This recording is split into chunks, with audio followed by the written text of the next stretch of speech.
The Miami Marlins are back in the postseason for a third consecutive year. This time around, we have the first round bye after winning the very first division title in team history, along with the number one seed in the National League. The question is, who will we be facing off against? It'll be either the Mets or the Giants, who will be battling in a 3-game wild card series to determine who plays against us.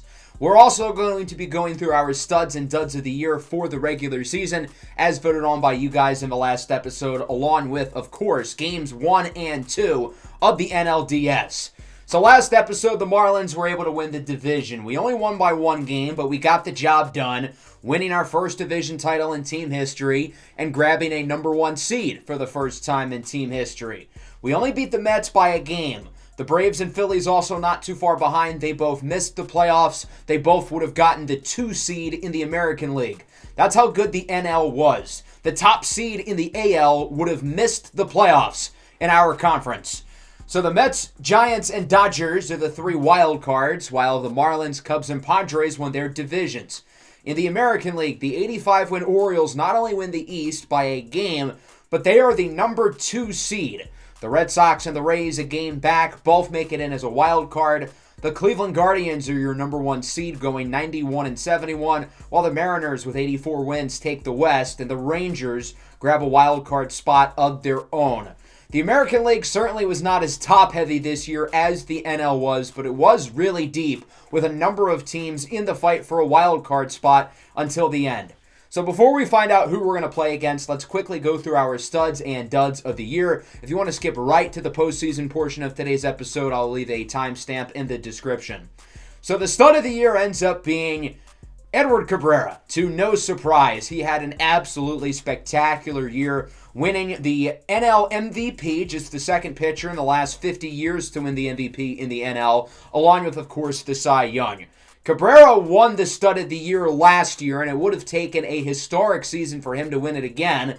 And, well, that is exactly what happened. He was the best pitcher in baseball this year by a wide margin, leading the MLB in pitching WAR at a little bit over 6.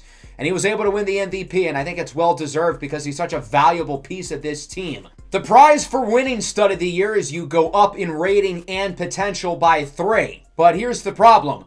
Cabrera is already a 97 overall with 97 potential. So we're going to knock his potential up by 2. And since we can't knock that up by 3, all of his ratings will go up by 4 instead of 3. So he's obviously now a 99 overall, although it's like he's an 101 overall. I cannot believe we have him on this cheap of a contract. I feel like we kind of robbed him, but it gives us more money in the long term, so I'm not complaining.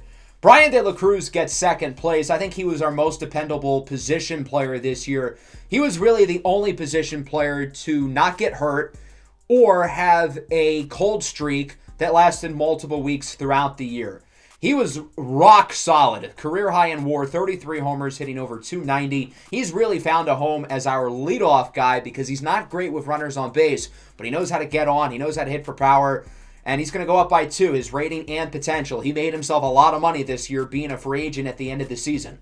Reynaldo Lopez did not get any votes to win the award, but he has still been so steady for us over the last 4 years, and I do feel like he does deserve some recognition. His rating and potential will go up by 1. Not a big boost, but still a boost nonetheless, as the 10-year vet is now a 75 overall.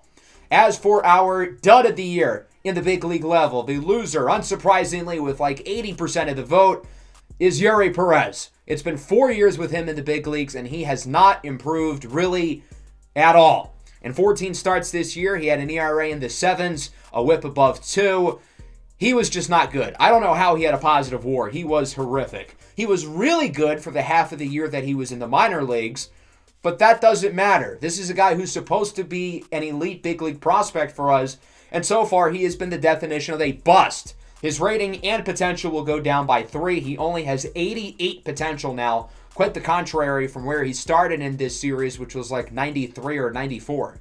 Camilo Doval gets second place. I don't think he was as bad as the numbers suggest, but he allowed too many hits and too many home runs. As you can see, he's already gone down by 5 and 6 in those attributes. He pitched a lot more than he did last year, but even so, he only allowed a hit in half of his innings last year. He only allowed a home run for 1 out of every 11 innings. This year, those rates were significantly higher.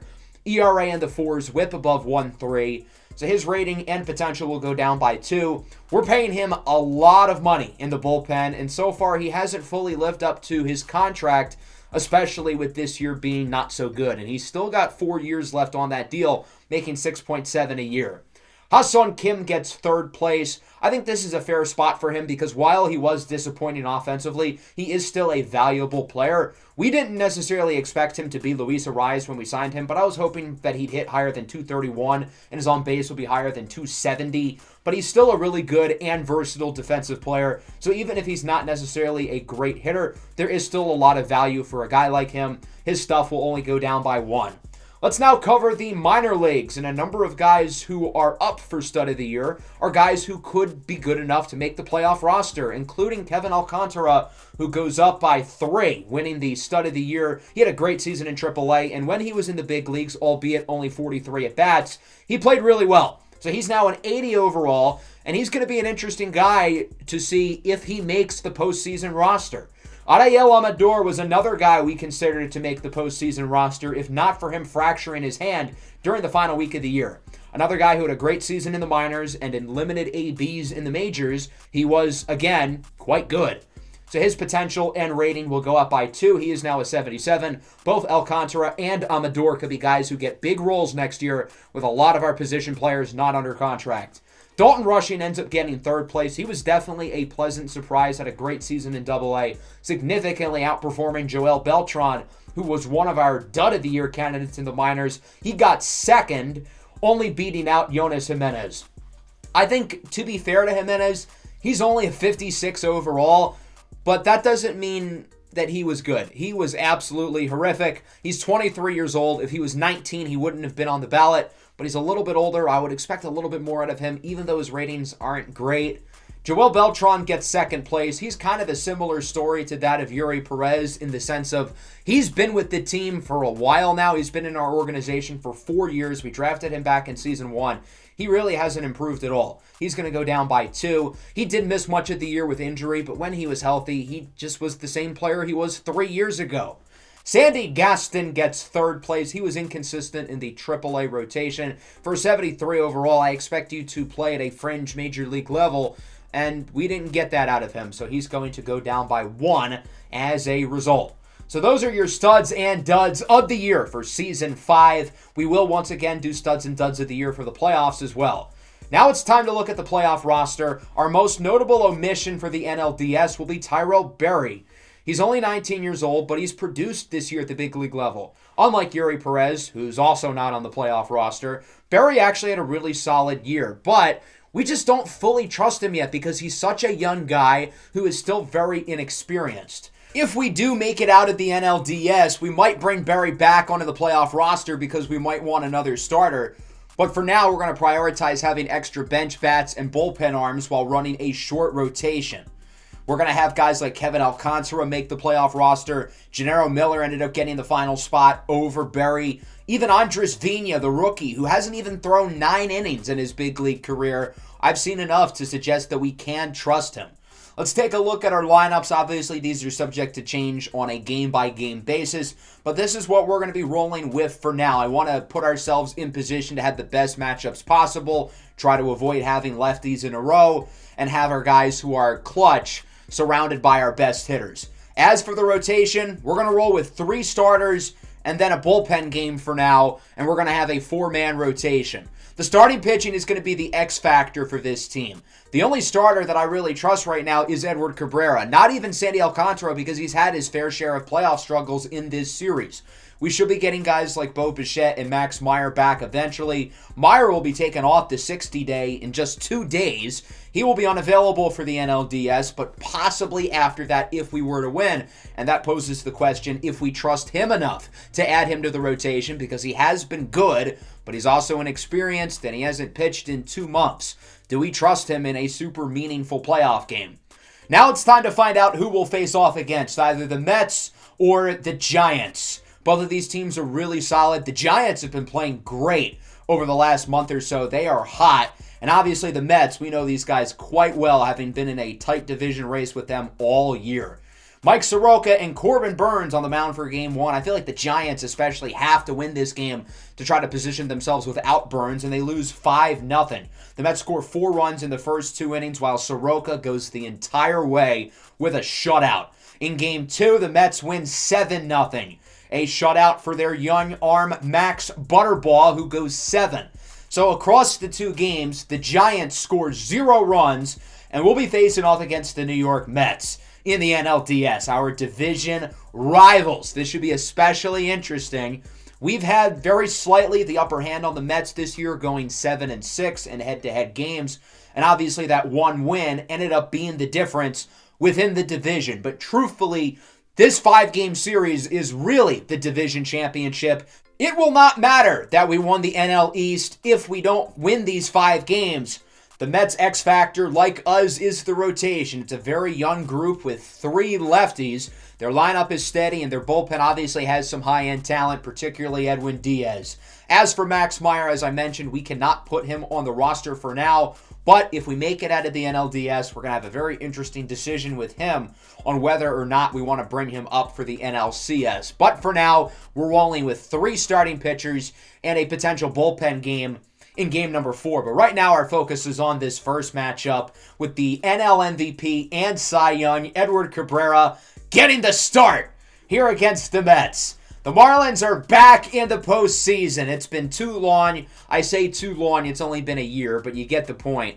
Last year, the Marlins made it very close to making the World Series, advancing to the NLCS, losing in 7 to the division rival Philadelphia Phillies, who went on to lose the World Series in 6 against the Tampa Bay Rays. It should be a fun battle between 2 of the best teams in baseball. These 2 squads had the 2 best records in all of baseball this year, battling it out for the division the entire season, which the Marlins ended up winning by a singular game. And when these 2 teams played against each other throughout the regular season, we had some pretty fun battles.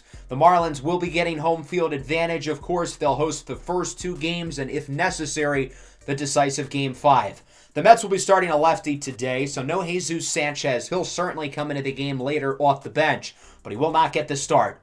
Let's take a look at Edward Cabrera, the National League Most Valuable Player and Cy Young. He had a historic season on the mound, and he's a proven playoff performer. He has played very well in his postseason career.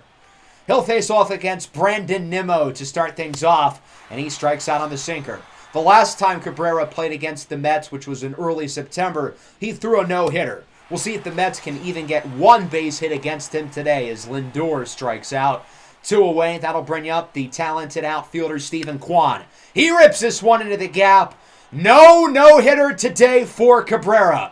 This one will one-hop off the wall for what looks like a double, although the throw from Stu is well offline. Kwan heads to third, and he is safe. It looked like he was going to be out. That was a really gutsy and honestly stupid decision to send Kwan, but I guess it pays off. Runner on third, 2 away, and a full count here for Brett Beatty, and he strikes out. Cabrera K's up 3 on the sinker. He does allow a triple to Kwan, but luckily he's able to get out of the inning. Let's go to the bottom half of the first as we take a look at the former number 1 overall draft pick, Ryan Stevenson, who was drafted only a couple seasons ago back in Season 3, the same draft that we picked Isaac Stu. Obviously, his success has been a little bit different, being that he was a 4-year college player at East Carolina University as he faces off against Luis Robert, who draws a walk, and the Marlins get an early base runner.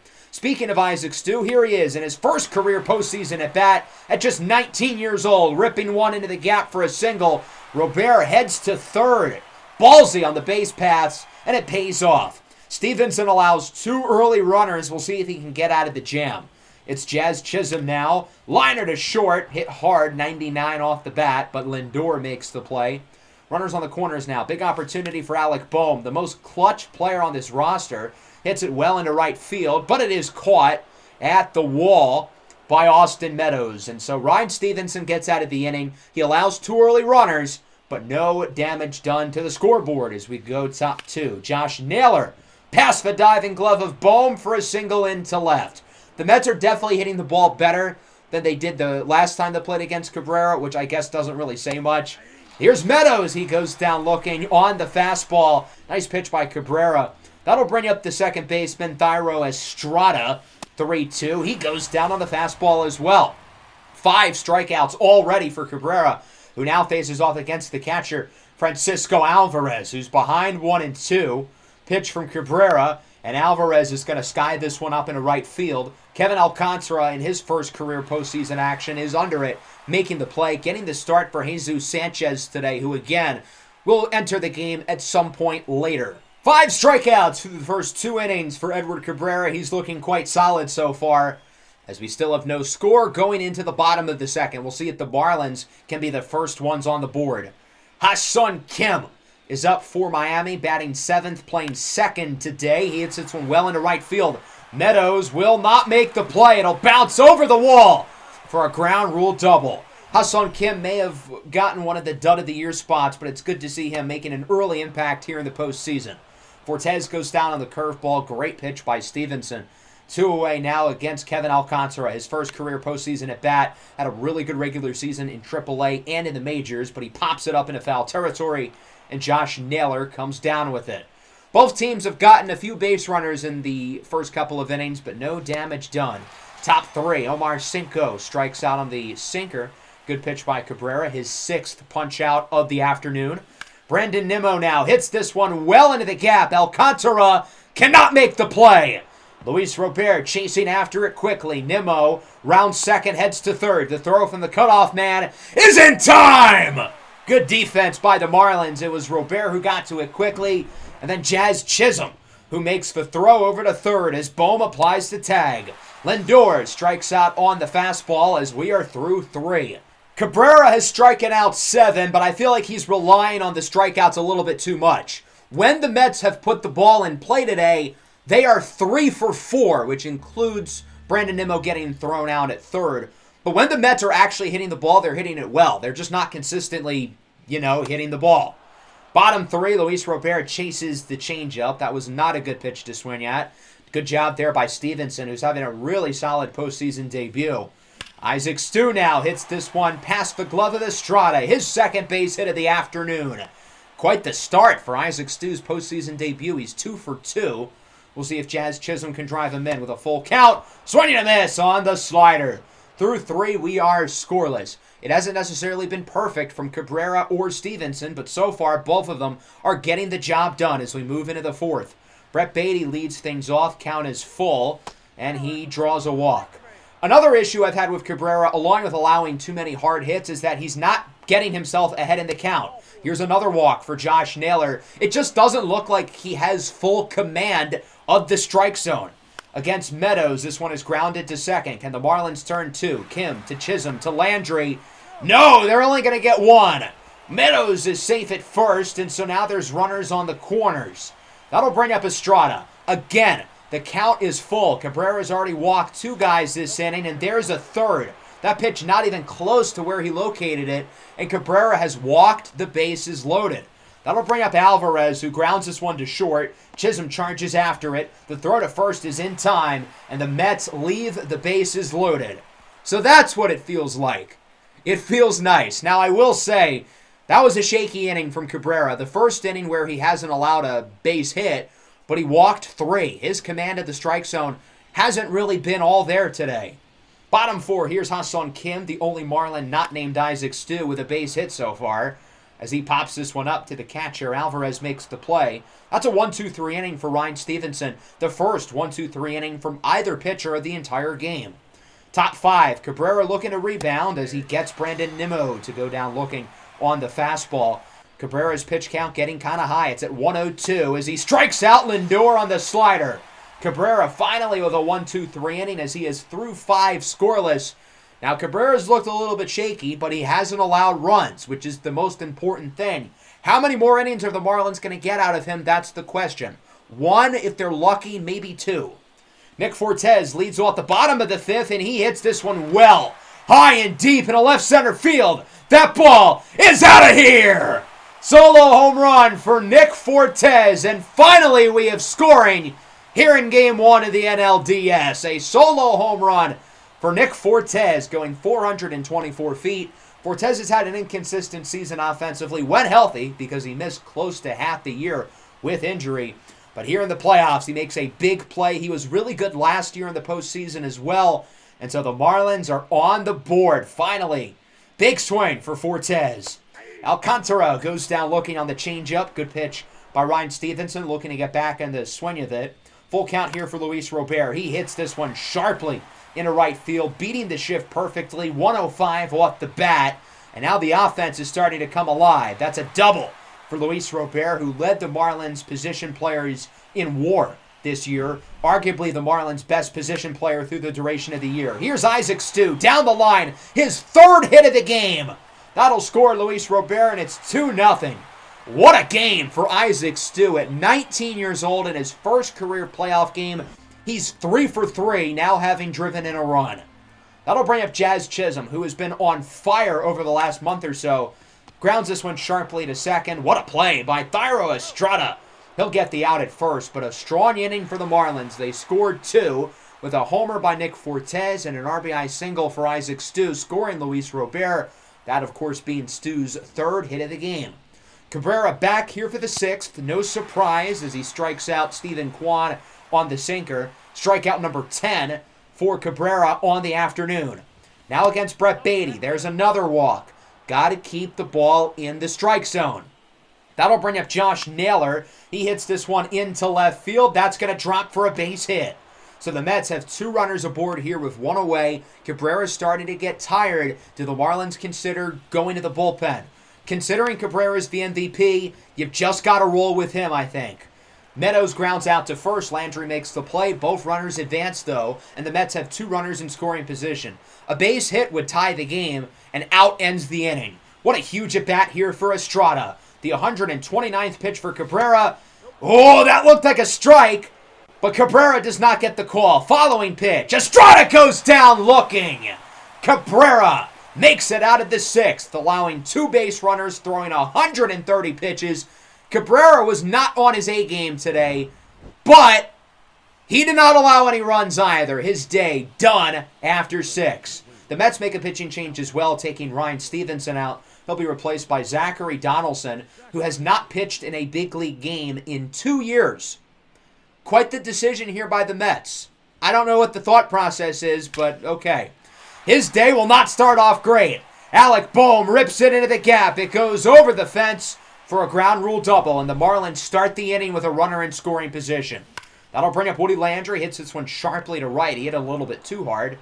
Boehm is going to look to tag up to third. The throw from Meadows is in time. They got him. What a throw by Meadows to turn the double play. He's doing the Matumbo finger wag as we go to the 7th. One of our studs of the year, Reynaldo Lopez, will come into the game.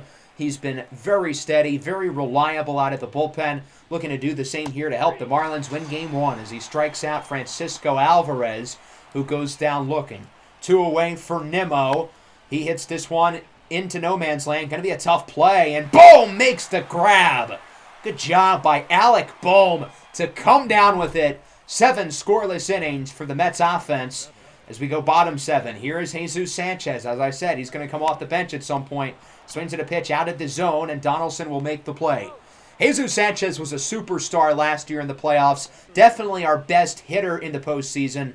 Hopefully he can do similar this year. Brian De La Cruz goes down looking on the curveball. That'll wrap up the bottom of the 7th. De La Cruz is at a quiet game, 0 for 4, despite his big month of September. Into the 8th inning now, it's Andres Vina coming into the game. Interesting decision here by the Marlins to pick him over one of their solid veterans like Duvall or Sewald or even Griffin Jacks. Instead, it's Andres Vina, who's only thrown 8 2/3 innings in his career, only allowing 2 runs, both of which were against the Mets. Nice play here by Isaac Stu in foul territory. That's Vina's first career postseason at bat. It ends up being a flyout. Now against Kwan. Hit sharply into right field. Sanchez tracks it at the track. At the wall, it's caught. Nice grab by Jesus Sanchez, colliding with the wall as he caught the ball. Now for Beatty, 2-2. Swing and a miss. A 1-2-3 inning for Andres Vina in his first career inning of postseason baseball. Score remains 2-0 with Johan Duran warming up for the 9th inning. Let's go bottom 8. Donaldson still in the game, surprisingly, as it's Luis Robert up to the Marlins. He will draw a walk. Really solid day here for Luis Robert. He's gotten on base 3 times. Speaking of getting on 3 times, here's Isaac Stu. 3 for 3, drove in a run during his last at-bat. But this time he strikes out. A little bit too aggressive, chasing the low curveball. And so there's 1 away. That'll bring up Jazz Chisholm, who's been pretty quiet today, 0 for 3. A number of Marlins have been quiet. Woody Landry is 0 for. So is Brian De La Cruz. Here's Luis Robert stealing second. So now the Marlins are the runner in scoring position. 2 gone now for Alec Boehm, who had an extra base hit in his last at-bat.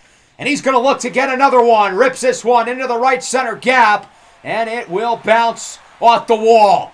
Luis Robert scores his 2nd run of the game. It's an RBI double for Alec Boehm. He has 2 hits off of Zachary Donaldson today. This one driving in a run, and it's now 3-0. From there, Woody Landry will be intentionally walked. Donaldson's still in the game. He is an innings eater, but I still don't get them picking him, considering he hasn't pitched in 2 years at the big league level. Pinch hitter Jacob Berry flies out to center. It's caught. The Marlins do add another run, though. They lead it 3-0 going into the top of the 9th inning. And it's time for the closer, Johan Duran.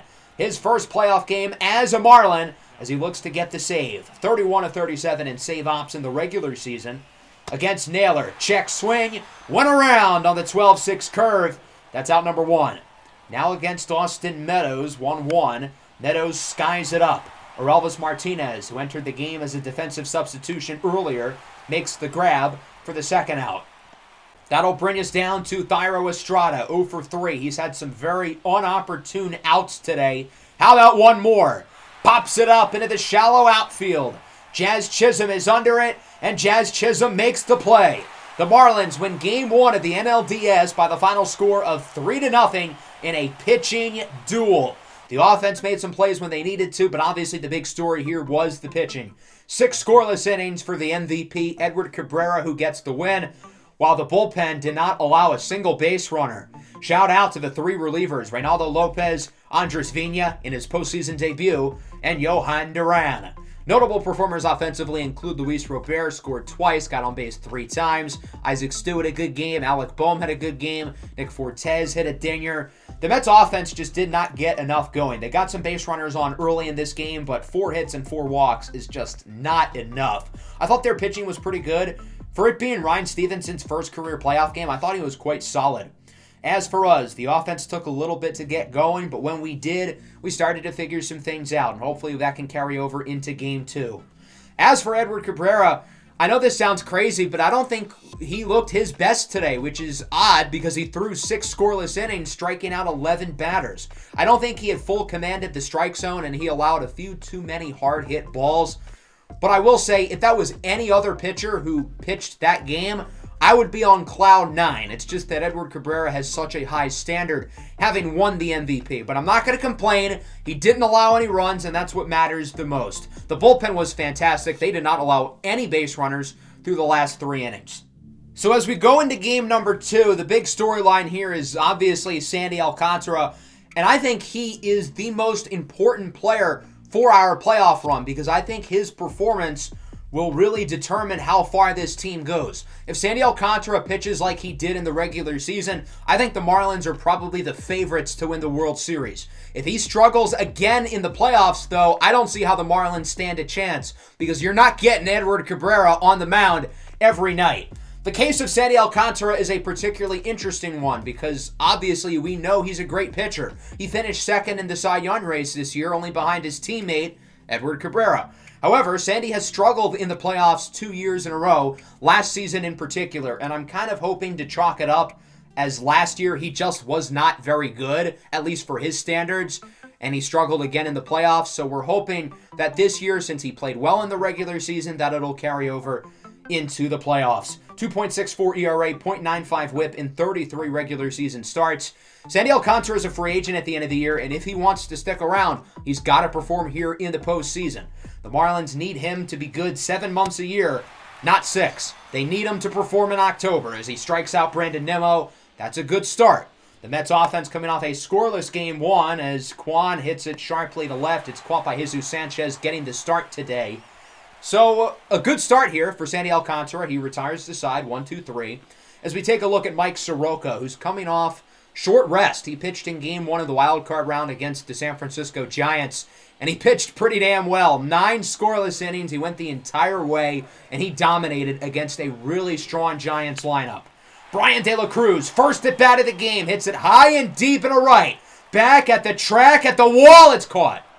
I think that ball went a little bit too high. He did not hit it super hard, only 92. If that went a little bit harder, though, that ball's over the fence. That had so much angle on it. Isaac Stu up the middle, another base hit.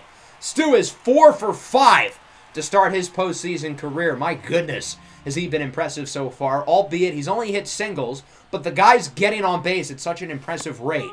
Chisholm goes down looking on the low sinker. Great pitch there by Soroka, and we are through 1. Soroka has been in the clubhouse for World Series runs. He was on the 2021 Braves team, but he did not pitch that year, coming off one of his Achilles injuries. Josh Naylor goes down looking, 2 away now. Austin Meadows lines it into left field. This one's got some carry. This one is gone.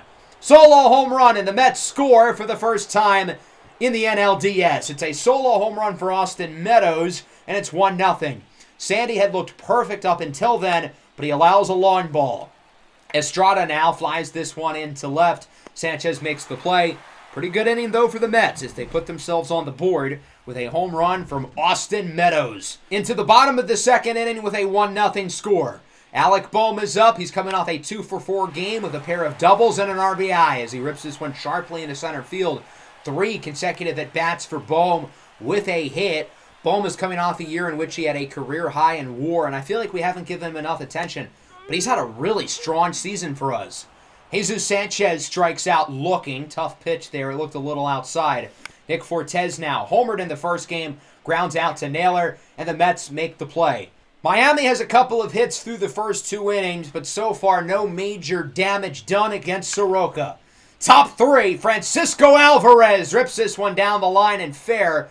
Alvarez is going to hold up at first. He's obviously not the fastest, and he doesn't want to test Jesus Sanchez's arm, and I don't really blame him. Nonetheless, a base hit for Alvarez. Omar Cinco with a comebacker off of Alcantara's leg. Woody Landry is unable to get to first in time, so that's actually going to be ruled as an error. I feel like that's kind of unfair for Woody Landry. That was a tough play. I guess you can't really rule it a base hit, though, because it was a routine grounder, although he did hit the ball hard. Sandy's a little shaken up, but he's going to tough it out. Lindor goes down on the sinker. 2 on, 2 away now. Big opportunity here for Stephen Kwan, who's a super clutch hitter, knows how to drive guys in opportune situations. As this one's grounded to first, Woody Landry dives on it, and Landry just stops. I was literally spamming the circle button as soon as he picked up the ball, but he did not want to touch the base. It's another error against Woody, his second of the inning, and it's now 2-0 as a run scores. That'll bring up Beatty, who checks his swing on the 12-6, and so the Mets add another one. I don't want to blame Sandy for this inning, though. He allowed a couple base runners, but 2 of them were off of errors. I don't really think this one is entirely his fault. Nonetheless, the Mets lead it 2-0, and the Marlins will look to respond here in the bottom of the third. Jacob Berry getting the start today. He hits this one high and deep in a right field. Meadows at the track, at the wall. It's gone! Solo home run for Jacob Berry, and the Marlins get one back. That one barely goes over the fence, but it does nonetheless. So Miami is now on the board with a big swing from Jacob Berry, who had an up-and-down regular season, but definitely his best season as a big leaguer. Isaac Stu now with 2 away, grounds it to third, and the throw is made. So an eventful third inning. The Mets get one, and the Marlins get one right back with a solo home run by Jacob Berry. Top 4. Austin Meadows up the middle, his second hit of the game. Meadows, of course, had the home run back in the second, and he is aboard once more. The Mets are certainly getting quite a few base runners off of Sandy Alcantara, but he is able to strike out Thairo Estrada on the curveball, his 5th of the game. Big at bat here for the catcher, Francisco Alvarez, who got a hit and scored in his first at bat of the game. And he will look to get another one. Boom, cannot make the play. And so there are 2 runners on and 2 away. A massive at-bat here for the number 9 hitter, Omar Cinco. 2-2. Cinco hit sharply to third. Bohm picks it up, tags the runner, And so Sandy Alcantara gets out of the jam. He allows 2 base hits, but neither runner is able to score, and it'll remain a 1-run game. Bottom 4, 1 away here for Luis Robert, coming off a good game 1. And Luis Robert ties it up! Oh my God! He launches this ball, and he launches the bat. So we are knotted up at 2. That ball going 441 feet. That might be one of the most beautiful swings I've ever seen. And I think everybody in this stadium knew that ball was gone as soon as it hit the bat. An absolute no-doubter from Luis Robert, who sends that ball, I think, past the seats onto like the concourse area out in left field. My goodness, did he crush that ball. Soroka did not get that pitch where he wanted to. An 83-mile-an-hour slider right down the middle. I think Luis Robert is hungry because it's lunchtime, and he was given a full-course meal with that pitch going 441 feet into right field. Yeah, that went above the seats, literally onto the concourse. So we are tied up at 2 off of the home run. That'll bring up Jesus Sanchez. He went deep a number of times last year in the playoffs as he hits this one high and deep into right center. This ball is out of here. The Marlins take a 3-2 lead. Jesus Sanchez hits that one into the second deck. His first home run of the playoffs, and the Marlins are on top 3-2. Miami has gotten all of their runs today off of solo homers from Jacob Berry, Luis Robert, and now Jesus Sanchez. So Miami is ahead. The offense really playing well these last couple of innings. Fortes grounder to second. Estrada will make the play. Big inning, though, for Miami. They get a pair of runs off of homers by Luis Robert and Jesus Sanchez. And they weren't rinky-dink homers. Both of those, especially the one from Robert, were crushed. Top 5, here's Nimmo with a strikeout. Sandy Alcantara hasn't looked perfect today, but he's pitched a tough, gritty game, and right as I'm complimenting him, Francisco Lindor rips a liner into right field, and that one is gone. The New York Mets tie this game at 3 with a solo home run by the shortstop, Francisco Lindor. Big swing here for New York, and we've got ourselves quite the ball game brewing as the lead has been traded off back and forth a couple of times. That'll bring up Stephen Kwan now. The scoreboard is completely broken. As Kwan rips it down the line, it'll bounce fair. This one rolls to the corner out in right field. That'll go for a double. And the Mets have a runner in scoring position with a great opportunity to potentially get the lead back. Sandy's starting to slow down. This is a massive at-bat here against the ultra-talented third baseman, Brett Beatty. He hits it sharply to third. Bohm at the right place at the right time. That one went nearly 110 off the bat. Marlins are lucky that didn't get by him. Naylor up with 2 away. Hits it well into left. That's going to drop. Runner looks to score. The throw from Sanchez is a good one, but just not in time. That was a great throw, but Kwan is safe, and it's now 4-3. Sandy's allowed a few too many hits here. Now against Meadows. This ball is hit high and deep and a right. Robert at the track, at the wall. It's gone! Solo home run for Austin Meadows, and the New York Mets add to their lead. It's now 6-3. Meadows with his 3rd homer of the playoffs, his 2nd of the game. He is now 3 for 3 with 2 dingers. He's had quite the game, and I think this is where Sandy Alcantara's day might be done. I feel like Sandy was pitching a tough, hard-fought game, but then here in the 5th, he just lost it. 4 2/3 innings, 6 runs allowed, 5 of which will be earned. Not a great start for Sandy. And again, I feel like he pitched pretty well up until the 5th, but you cannot collapse like that. So Sandy Alcantara does not make a great first playoff impression for the year, and he'll be replaced out of the bullpen by Griffin Jax. 3.36 ERA on the year as he gets Estrada to go down looking. Big inning, though, for the Mets. They won up the Marlins, who just got 2 in the 4th, by getting 4 of their own, headlined by a pair of homers by Lindor and Meadows. Unlike Sandy, Soroka seems to be making quick work at the 5th as Woody Landry lines it into center. It's caught by Nimmo. Through a game and a half, Woody Landry does not have a base hit yet. A little bit concerning after his playoff struggles last year. Let's go top 6. The homers are going to keep on coming for the Mets. If it's fair, it's gone. And it is. Solo home run for Francisco Alvarez, and it's now 7-3. The Mets have multiple guys who are 3 for 3 today. Austin Meadows and now Alvarez. Luckily, Jax will strike out Omar Cinco on the knuckle curve. He'll strike out Brandon Nimmo on the fastball. But still a successful inning nonetheless for the Mets. New pitcher in for New York. It's Mason Miller out of the bullpen. He's going to look to retire the side. Robert hits this one high into right field. Should be caught by Meadows, and it will. A 1-2-3 inning for Mason Miller. And the Mets have themselves in a good spot going into the 7th as they lead 7-3. Camilo Doval comes out of the bullpen for the first time here in the postseason, coming off a shaky regular season. Hopefully he can perform a little bit better in the playoffs and try to gain his status back as one of the best relievers on this team. He strikes out Steven Kwan on the sinker. Now it's Brett Beatty. He'll go down on the cutter. 99 from Camilo Doval. 2 away here for Josh Naylor. Swinging a miss on the sinker. Camilo Doval strikes out the side, making it look easy. Although he was inconsistent this year, we know how good he can be, and he makes quick work at the 7th. Bottom 7, Jesus Sanchez is up for the Marlins, homered in his last at-bat, but this time he goes down on the low changeup. That was not your pitch, buddy. Good job by Mason Miller, who is not allowed a base runner yet. Kevin Alcantara comes in off the bench, skies this one up into center field. It should be caught by Nimmo, and it will. The Marlins have not gotten a base hit since the home run by Jesus Sanchez back in the 4th inning. They trail as we go into the 8th. It's time for Paul Sewald to pitch. 3.16 ERA, 1.13 whip in the regular season for Sewald. As here's Meadows. Hits this one hard, 111 into right center field.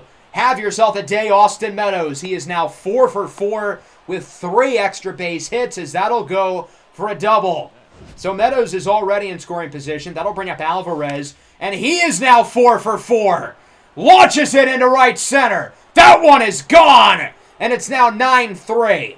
We are witnessing 2 legitimately historic playoff performances today. Austin Meadows is 4 for 4 with 2 home runs, and now Francisco Alvarez is 4 for 4 with 2 home runs.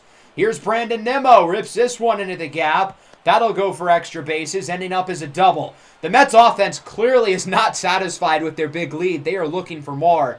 Paul Sewald is really struggling. He's going to stay in the game, though, facing off against Lindor, who draws a walk. I don't see how you can justify keeping Paul Sewald in the game. He is getting rocked right now, and he'll be replaced by the submarine throwing lefty Adonis Takadopoulos. High ERA but low whip. Does not allow too many base runners. Here's Kwan. Single into left field. Runner will be sent. The throw to the plate by Alcantara is in time! They got him! What a throw out in left field by Kevin Alcantara, gunning down the runner. Bottom 8, still a 9-3 ball game. A big deficit for the Marlins to try to climb back from. Berry grounds it up the middle. Can Estrada make the play? He does not. Even if the rest of the team has been shaky, Jacob Berry's had a good game, his 2nd hit of the night. Brian De La Cruz gets his 1st hit of the playoffs. He sends this one to the opposite field, looking for extra bases as Berry holds up at 3rd.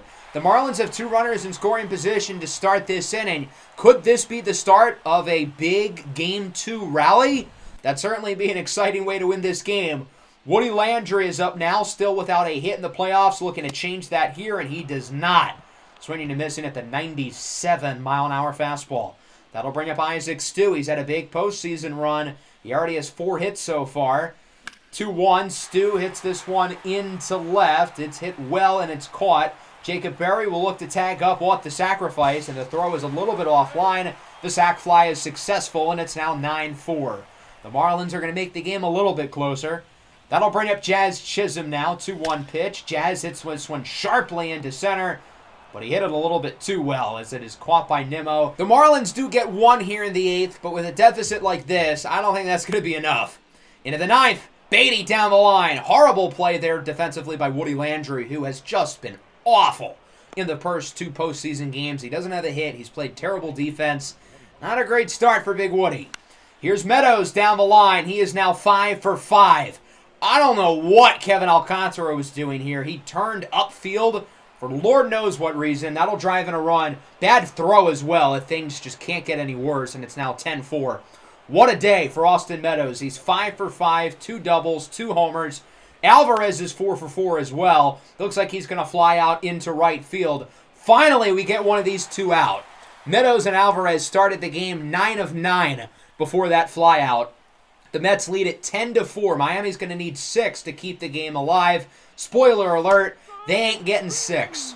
Austin Wells checked in earlier as a defensive substitution, goes down looking, and the Mets take this one by the final score of 10-4. Just all-around dominance. New York's offense coming off of Game 1 where they could not hit the ball at all, just completely exploded here in Game 2 for double-digit runs. Austin Meadows was unbelievable today. Francisco Alvarez was also unbelievable today. Both of them with historic performances. 15 hits as a team. Those two guys, the real standouts. Alvarez goes 4 for 5. He scores 3 times. He drives in 3 runs, and he goes deep twice. If you thought that was good, Austin Meadows 5 for 5. 3 runs, 4 RBIs, 2 dingers, 2 doubles. He was ridiculous. The offense didn't have their best game, but I don't think it's the reason why we lost. We didn't get enough guys on base, but we did score 4 runs. The problem was the defense, Woody Landry in particular, and then the pitching. I don't think Sandy was as bad as the numbers suggest, but he certainly wasn't good. And that's not enough for a guy who we believe in as an ace-level pitcher. And the bullpen was not much better either. Other than Camilo Duvall, the other relievers who pitched today really struggled. The Mets are such a weird team. They scored 0 runs and then they scored 10. The last regular season series we had them for, they got 0, 1, and 10. They may be a weird team, but at least they're consistent. So that's going to bring us into a pivotal set at Citi Field with games 3 and 4. Jeffrey Springs on the mound in game 3. Who knows what we're going to do in game 4. If we lose game 3, we might want to have Edward Cabrera on the mound for that 4th game. That very well could be a bullpen game as well. Probably one of Gennaro Miller or Jordan Hicks would make the start. The other National League series is tied up at 1 between the Cubs and the Padres. As for the American League, the 2 higher-seeded teams are in real trouble. The Guardians and Orioles trail 2-0 to the Rays and Rangers, respectively. That'll wrap up today's episode. I hope you guys enjoyed. Make sure to leave a like and subscribe to the channel if you are new. Peace out.